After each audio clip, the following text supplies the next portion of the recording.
Hey there, it's Dustin from Golden Rule. The holidays are all about twinkling lights and festive decorations, but nothing ruins the mood faster than an electrical mishap. First off, check your lights before you hang them.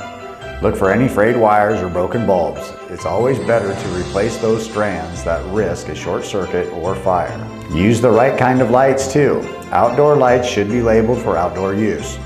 If you hang indoor lights outside, they won't hold up against the weather and can lead to electrical issues. Next, don't overload your circuits. Did you know the average holiday display can add 20% to your electric bill? That's even more reason to spread those decorations across outlets. Timers are a great way to save energy and make sure you're not leaving your lights on all night.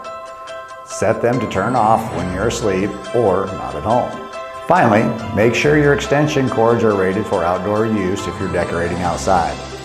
And never run your cords under a rug or furniture where they can overheat unnoticed. Keep these tips in mind and your holiday lights will sparkle without any safety scares. Hit the subscribe button for more helpful tips from Golden Rule and happy decorating.